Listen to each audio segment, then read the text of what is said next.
Mr. Webster, and it's February 25th, 2014, and we just had our first contest in poetry and voice. We had our enriched students, 3 from grade 9, 3 from grade 10, and 3 from grade 11, and they competed in a poetry smackdown where they recited their poems from heart.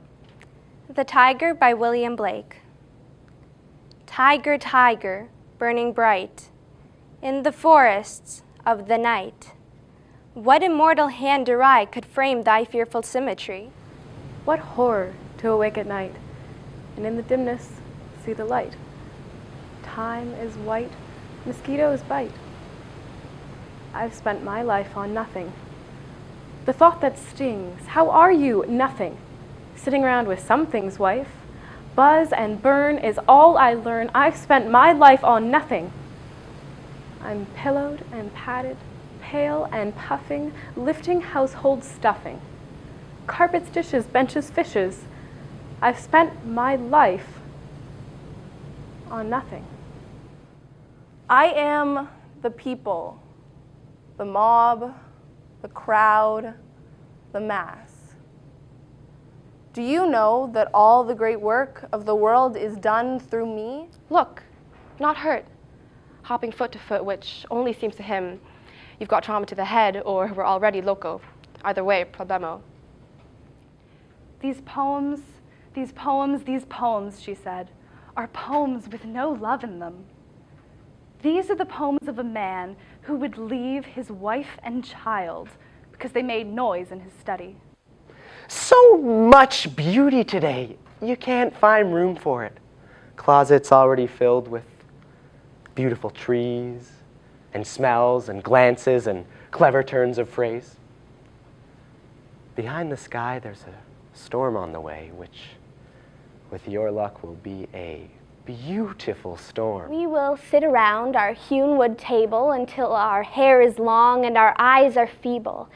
Eating, my people, oh my insatiates, eating until we are no more able to jack up the jaws any longer, to no more complain of the soul's vulgar cavities, to gaze at each other over the rust heap of... Sometimes a voice. Have you heard this? Wants not to be a voice any longer, wants something whispering between the words, some rumor of its former life. Sometimes, even in the midst of making sense or conversation, it will hearken back to breath, or even farther, to the wind, and recognize itself as troubled air, a flight path still looking for its bird. I'm thinking of us up there shingling the boathouse roof. That job is all off balance. Squat, hammer, body scoot against the incline, heft the bundle, daub the tar, squat. Talking, as we have always talked, about not living past the age of 30 with its labyrinthine perils, getting hooked, steady job, kids, business suit. Fuck that. The roof sloped upward like a takeoff ramp waiting for Evel Knievel, pointing into open sky. Beyond it, 20 feet or so of concrete wharf before the blue-black water of the... I long for scenes where man hath never trod, a place where woman never smiled or wept, there to abide with my Creator, God, and sleep as I in childhood sweetly slept. Untroubling and untroubled where I lie, the grass below, above the vaulted sky. So exciting to see how brilliantly you do these poems. So it was a tight race, but the winner, who gets to go forward to the next level, is Eden Schwartz with Sometimes a Voice.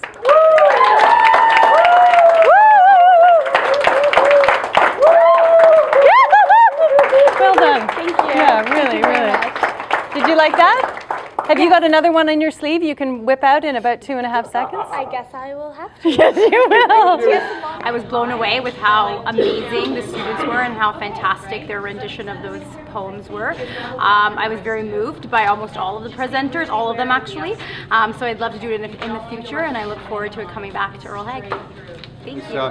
The great thing was actually I got to know some poems that I'd never seen before, and some of them were so beautiful, and it just makes me want to go away and read the other stuff that they'd written. And they did so well, and it was fabulous. And I liked actually that I think we chose the right winner, and I think she's going to do very well. Thanks so much.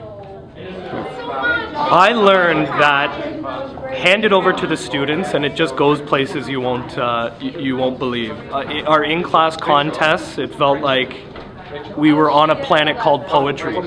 They took the poems and then somewhere else. I felt honestly that we were not in a classroom anymore. We were in a cafe, in Greenwich Village or something like that. And in that kind of a setting, academic, somewhat you could say artificial, the students just let the poets and the poems speak through them, and it was incredible. It was an incredible experience. Honestly, I was so impressed. I couldn't be more proud.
Everyone's got something. I'm still